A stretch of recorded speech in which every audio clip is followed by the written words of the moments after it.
Karena menjadi rumah berbagai kelompok ideologi politik inilah, Yaman tidak pernah sepi dan absen dari konflik dan kekerasan.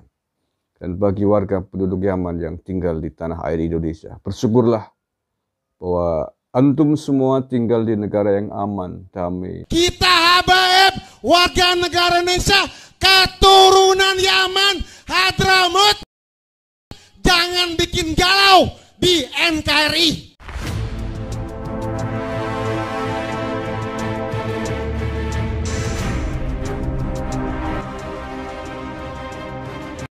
Assalamualaikum warahmatullahi wabarakatuh. Salam Nusantara, salam sejahtera untuk kita semuanya.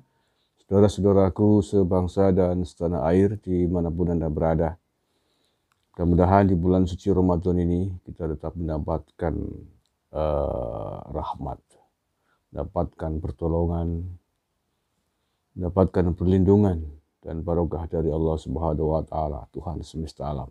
Amin ya rabbal alamin. Pada video kali ini, saya ingin berkisah tentang komunitas Arab Yaman di tanah air ini. Saya baca dulu artikel yang cukup menarik ini ya.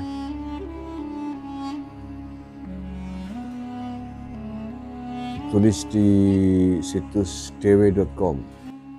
Judulnya Komunitas Arab Yaman di Indonesia dan Potret Pura Negara Yaman di Timur Tengah. Bagi masyarakat Indonesia pada umumnya, baik muslim maupun bukan, Yaman, yang nama resminya adalah Republik Yaman atau Al-Jumhuriyah Al-Yamaniyah, yang terletak di Asia Barat dan semenanjung Arabia ini, dikenal sebagai negeri para Habib dan Sayyid dan leluhur sebagian komunitas Arab Muslim di Indonesia. Banyak umat Islam di Indonesia bahkan mengeluh-ngeluhkan komunitas Sadah atau kaum Habib dan Sayyid ini karena dianggap sebagai keturunan Nabi Muhammad SAW. Meskipun tentu saja banyak yang baik, toleran, dan nasionalis, seperti Habib Lutfi bin Yahya,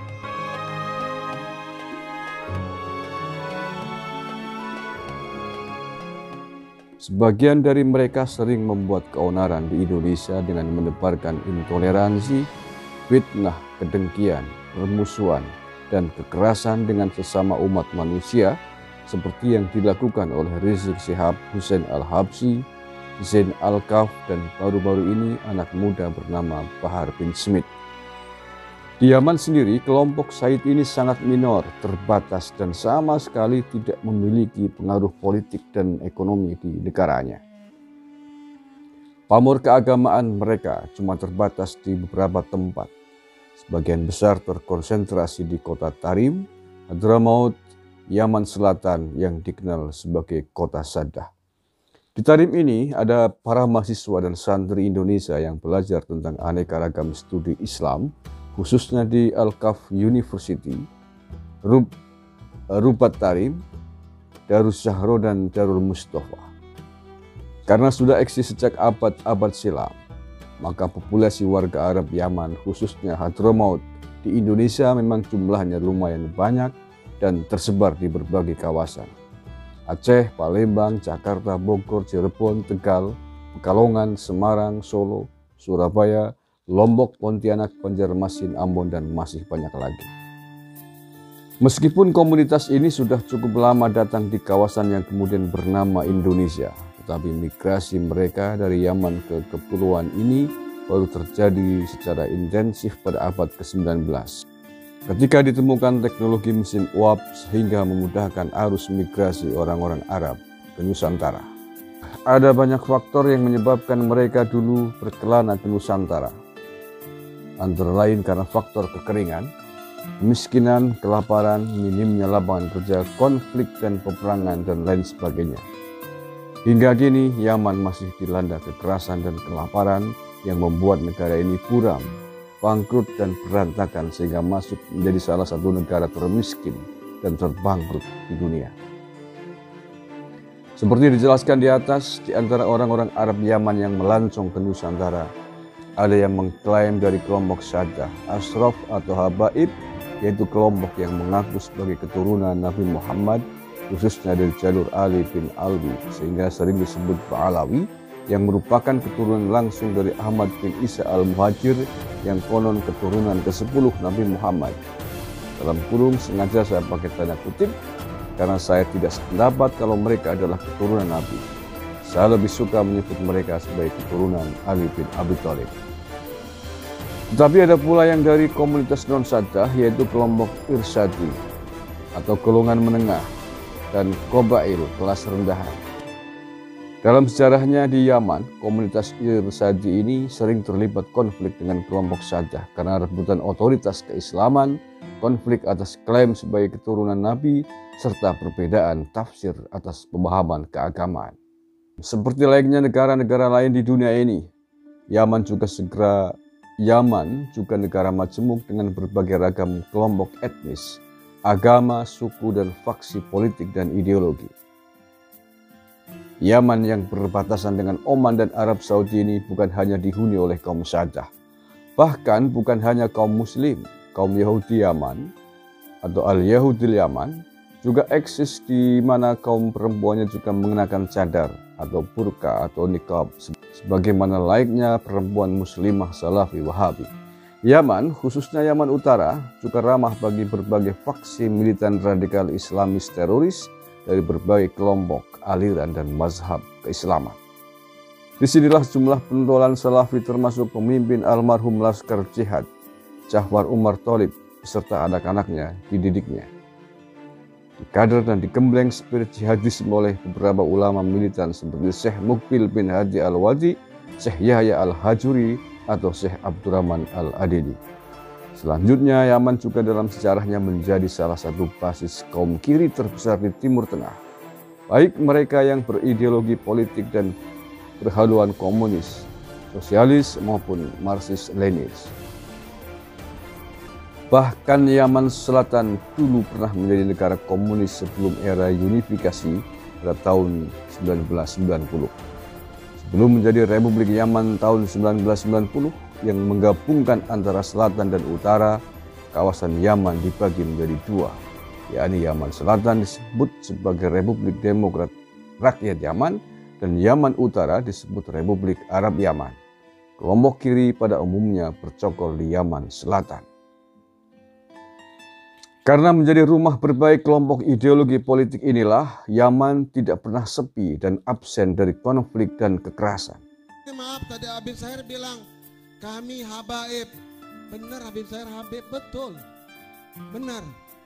Tapi ingat, kita habaib, warga negara Indonesia, keturunan Yaman, Hadramut, jangan bikin galau di NKRI. Mau marah Habib yang lain terserah. Memang kenyataan kita nah habaib warga negara Indonesia numpang di Indonesia. Kenyataan. Kenyataan kita WNI keturunan, kenyataan. Apalagi keturunan Arab. Jangan bikin gaduh juga. Nyinyir mulutnya kayak perempuan. Oh, tanggal 23 mau bikin di Monas, ikut-ikut ya. Kiai-kiai udah tua, insaf. Memang kita kiai zina di Monas. Memang kita ulama NU mau rusak Monas. Emang ulama NU mau rusak NKRI. Kau pertanyakan mulutmu, lisanmu kau jaga. Jangan hanya mulutmu, seperti mulut-mulut tidak bertanggung jawab. Bagian dari tangan-tangan pengacau NKRI nantinya kata.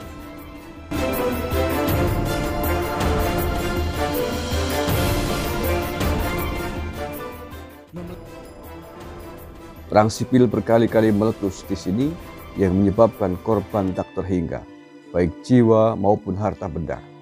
Saat ini perang sipil berbagai kelompok politik, agama, ideologi juga sedang berkecamuk, khususnya di Yaman Utara.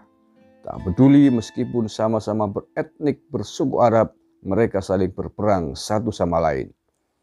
Bahkan bukan hanya di zaman modern ini, sejak zaman dahulu Yaman menjadi ajang pertempuran dan penaklukan berbagai kelompok politik kekuasaan. Dulu pada awal abad Masehi, Yaman pernah berada di bawah kekuasaan kerajaan Yahudi Himyarid. Kemudian kelompok Kristen datang menaklukkan Yaman dan belakangan kaum Muslim Arab yang gantian menganeksasi. Sejak itu beberapa dinasti silih berganti mengontrol Yaman. Yang terkuat dan termakmur adalah dinasti Rasulid. Turki Utsmani dan Inggris juga pernah menjajah Yaman.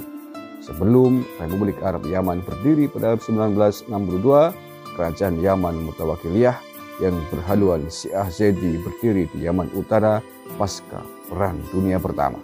Kaum radikalis Islamis seperti Al-Islah atau At-Tajamu Al-Yamani Lil-Islah, kelompok nasionalis seperti Al-Muktamar As-Sa'fi Al-Alam, dan sosialis komunis seperti Al-Hizb Al-Istiraq Al-Yaman.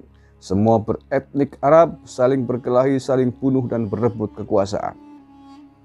Ini belum termasuk konflik dan kekerasan berbagai faksi Islam seperti faksi Sunni dan Syiah Zaidi. Jumlah sarjana seperti Tariq Ismail, Victoria Clark, Mureka, dan Makats telah mengulas dengan baik sejarah dan perkembangan konflik dan kekerasan antara faksi ideologi politik agama di Yaman, termasuk faksi sosialis komunis. Nah, saudara-saudaraku sebangsa setanah air, itu adalah petikan atau bagian tulisan dari opini yang ditulis oleh Profesor Sumanto Al-Qurtubi.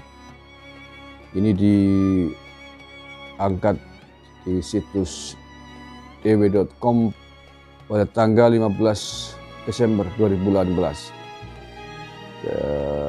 Namun demikian menurut saya, kendati ini ditulis sekitar 2 tahun yang lalu, tetap relevan untuk kita baca sebagai sebuah pengetahuan agar wawasan kita semakin terbuka dan mengetahui apa dan bagaimana Yaman itu. Tulisan ini panjang, tidak saya baca seluruhnya, tapi saya kira bagian yang saya baca tadi cukuplah untuk menggambarkan kepada kita tentang kondisi sosial, ekonomi, politik, budaya, dan keagamaan di Yaman.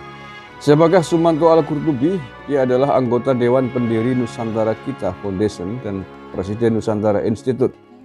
Ia juga dosen antropologi budaya dan di King Fahd University of Petroleum and Minerals, Dhahran di Arab Saudi.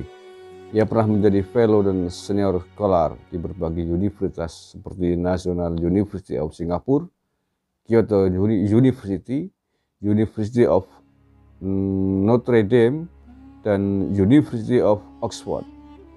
Ia memperoleh gelar doktor atau PhD dari Boston University Amerika Serikat di bidang antropologi budaya, khususnya antropologi politik dan agama. Dan untuk menambahi referensi tentang Yaman, baik saya bacakan dari sumber yang lain. Ini dari Republika. Yaman terancam jadi negara termiskin di dunia. Tulisan diangkat oleh Republika pada Oktober 2019 yang lalu. Jika perang terus berlanjut, Yaman akan menjadi negara termiskin di dunia pada tahun 2022. Republika.co.id Jenewa, berdasarkan laporan Persatuan Bangsa-Bangsa atau PBB, Yaman yang porak-poranda akibat perang dikhawatirkan akan menjadi negara termiskin di dunia. Apalagi jika perang yang terjadi di negara tersebut tidak berhenti. Menurut laporan United Nations Development Program atau UNDP, jika perang berlanjut hingga 2022, Yaman akan menempati urutan pertama negara termiskin. Hal itu karena 79% warganya akan hidup di bawah garis kemiskinan dan 65% diantaranya tergolong sangat miskin. Dengan perang yang berlarut-larut, angka kemiskinan di Yaman melonjak hingga 47% pada 2014. Angka tersebut diprediksi naik menjadi 75% pada 2019, sebagaimana dilansir di Al Jazeera pada Oktober kemarin. Yaman yang merupakan negara termiskin di semenanjung Arab mengalami perang sejak 2014, tepatnya ketika militan Houthi berhasil merebut ibu kota Sanaa. Koalisi yang dipimpin Saudi telah melancarkan serangan bertubi-tubi selama berbulan-bulan. Serangan tersebut ditujukan untuk mendukung pemerintahan Abrabu Mansur Hadi. Dengan kata lain, serangan itu ditujukan kepada aliansi yang dipimpin oleh Iran. Itu bagian dari kisah tentang kondisi ekonomi dan kemiskinan di Yaman yang ditulis oleh sumber lain, yakni Republika.